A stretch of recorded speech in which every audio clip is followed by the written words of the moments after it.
আসসালামু আলাইকুম এভরিওয়ান, সবাই কেমন আছেন? আশা করছি সবাই ভালো আছেন। আল্লাহর রহমতে আমরাও ভালো আছি। নতুন আরেকটি ভিডিওতে সবাইকে ওয়েলকাম করছি। তো আজকে আমি আমার রামাদান প্রিপারেশনের সেকেন্ড ভিডিওটি নিয়ে এসেছি। আজকে আমি একটা হেলদি একটা রেসিপি শেয়ার করব। আমরা বিশেষ করে হচ্ছে রমজান প্রিপারেশন বলতে বোঝায় যে ফ্রোজেন যেই খাবারগুলো এগুলো হচ্ছে আমরা প্রিপেয়ার করে রাখি নর্মালি, কারণ আমরা ভাজা পোড়া এগুলো খেতে খুব পছন্দ করি। তো রোজা যেহেতু সেটা তো খেতেই হবে টুকটাক অল্প কিছু। বাট আমি এর পাশাপাশি একটা রেসিপি আজকে শেয়ার করব। এই রেসিপিটা আপনারা রোজায় করে দেখতে পারেন, অনেক বেশি এনার্জেটিক লাগবে আর খুবই ফুলফিল লাগবে, খেলে পেটটা ভরা ভরা থাকে। বিশেষ করে সেহরিতে যদি এটা কেউ খায় তাহলে আমি মনে করি অনেক বেশি পেটটা ভরা থাকবে। আর এইটাতে এই খাবারটাতে আয়রন ক্যালসিয়াম এগুলার ঘাটতিটাও পূরণ হয়। তো এত কথা না বলে চলুন আমি শেয়ার করে ফেলি আমি কিভাবে আমার এই লাড্ডুটা বানিয়েছি। তো আমার এর আগের ভিডিওটাতে আমি দেখিয়েছিলাম যে আমি কি কি কিনে নিয়ে এসেছিলাম মার্কেট থেকে এই লাড্ডুটা বানানোর জন্য। তো এখানে হচ্ছে আমি এক এক করে সব কিছুই টেলে নিচ্ছি। তো এই তো এক এক করে আমি হচ্ছে মিষ্টি কুমড়ার বীজ, তারপরে সূর্যমুখীর বীজ, এখানে হচ্ছে সাদা তিল আর হচ্ছে তিসি সেটা হচ্ছে হালকা একটু আমি টেলে নিচ্ছি, একদম ড্রাই রোস্ট যেটা বলে সেটা করে নিচ্ছি। একদম হালকা আছে আমি হচ্ছে টালবো, বেশি আঁচটা বাড়াবো না। আর এখানে হচ্ছে কয়েক পদের বাদাম ছিল, আলমন্ড ছিল আর ক্যাশো নাট ছিল, আর সাথে ছিল ওয়ালনাট। তো এগুলো যখন একটু হালকাভাবে একটু মানে ড্রাই মানে একটু রোস্ট করা হয়ে গিয়েছে, তো আমি এগুলো হচ্ছে এখন এই মিক্সারটাতে হচ্ছে মিক্স করে নিব। এতে করে একদম সব কিছু সুন্দর মতন ব্লেন্ড হয়ে যাবে।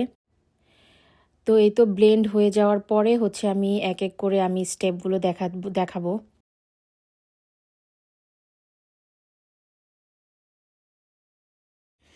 তো এই তো আমার এই নাটগুলো হচ্ছে ব্লেন্ড করা হয়ে গিয়েছে। এখন হচ্ছে আমি এক এক করে যে আদার্স যে সিডগুলো আছে, pumpkin seed, sunflower seed, flakes seed, তারপর সিসিমি সিড, এগুলো হচ্ছে আমি একে একে আমি হচ্ছে ব্লেন্ড করে নিব। তো এই তো দেখতে পাচ্ছেন আমার অনেকগুলো ব্লেন্ড করা হয়ে গিয়েছে। এখানে আমার সব মানে একসাথে ব্লেন্ড করার পর দেখলাম যে আমি ভেবেছিলাম যে এত বেশি হবে না, পরে দেখলাম যে না, পুরা এই মানে বলটা মানে মাঝারি সাইজের একটা বল পুরাটাই একদম ভরে গিয়েছে। তো আমি এর মধ্যে আবার আরেকটা টেকনিক মাথায় আমার আসলো যে এই এতগুলো মানে জিনিস যদি আমি হচ্ছে হাত দিয়ে বল বল করে লাড্ডু করতে যাই তাহলে এটা হচ্ছে আমার অনেকটাই টাইম লেগে যাবে। তো তারপর আমি চিন্তা করলাম যে আমি এটা হচ্ছে এই লাড্ডুটাকে হচ্ছে আমি বারফির যে একটা স্টাইল সেভাবে হচ্ছে বানাবো। এতে করে আমার মানে হাতে তত একটা প্রেশার পড়বে না, আমি ইজিলি একদম বানিয়ে ফেলতে পারবো।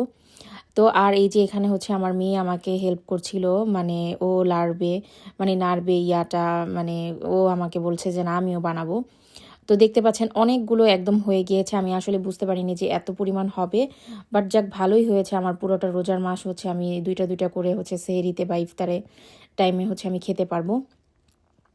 তো আমি একদম অনেকগুলো ঘি দিয়েছিলাম, কারণ যেহেতু পরিমাণ একটু বেশি, একটু ঘিটাও বেশি লেগেছিল। তো এক এক করে আমি এখানে শুকনো একটা নারিকেলের গুঁড়াও দিয়েছি, এতে করে অনেকটা মানে সুইটনেস একটা ভাব আসে। আর এখানে হচ্ছে আমি প্রায় অনেকগুলো খেজুর, প্রায় 30-35টা ছোটো ছোটো খেজুর হবে, আমি হচ্ছে মানে বিচি ছাড়িয়ে সুন্দর মতন ধুয়ে ক্লিন করে তারপর হচ্ছে আমি পানিতে ভিজিয়ে রেখেছিলাম। আর এখানে হচ্ছে তারপরে মনে করলাম যে না, আরও একটু কম কম লাগছে খেজুরটা, আমি আবার খেজুর নামিয়ে হচ্ছে রেডি করেছিলাম। তো এই তো এটা আমি একদম ফ্রাই মানে করতে করতে অনেক সময় হয়ে গিয়েছে, একদম ভাজা ভাজা যখন হয়েছে দেখেন কালারটা একদম চেঞ্জ হয়ে এসেছে। তো এখন হচ্ছে আমি মানে এই সেনিটার মধ্যে এটা হচ্ছে ঢালবো, ঢেলে তারপরে হচ্ছে আমি যে বললাম না যে বারফি স্টাইলের যে আমি করব সেটাই আমি করেছিলাম। তারপরে হচ্ছে লাস্টে হচ্ছে এটা আমি যখন এই যে এখন ঢালছি, অনেক বেশি একটু গরম ছিল, একটু সাবধান মতন আমি ঢেলে নিলাম। তো এই তো আমি এখন এতগুলো জিনিস যদি বল বল করে বানাতে যাই অনেকটা মানে টাইম লাগবে। তো এই জন্য আমি করলাম কি, এই যে আমার এই ডিশগুলো আমি নামিয়ে নিয়েছি, এই ডিশগুলো একটু বড় বড় আছে, তো এটাকে আমি একটু ঘিটা আমি হাত দিয়ে একদম ছড়িয়ে নিয়েছি যাতে করে এগুলো লেগে না যায়। তো এই তো আমি হচ্ছে এখন ঘিটা ব্রাশ করে তো এই যে দেখতে পাচ্ছেন আমি হাত দিয়ে কিভাবে চেপে চেপে হচ্ছে এই ডিশটার মধ্যে মানে এই লাড্ডুর যে মানে মিক্সচারটা সেটা হচ্ছে দিচ্ছি। তো আমি হচ্ছে অনেকগুলো করে দিচ্ছিলাম, এভাবে বলে হচ্ছে আমি ছড়িয়ে দিচ্ছি। আর লাস্টে হচ্ছে যখন এগুলা একদম ঠান্ডা হয়ে জমে যাবে আমি হচ্ছে কেটে কেটে ফ্রিজে রেখে দিব, সংরক্ষণ করব এবং ইনশাল্লাহ আমি সেহেরি এবং ইফতারেতে প্রতিদিন খাবো। আশা করছি আপনারাও ট্রাই করবেন বাসায়। আল্লাহ হাফেজ।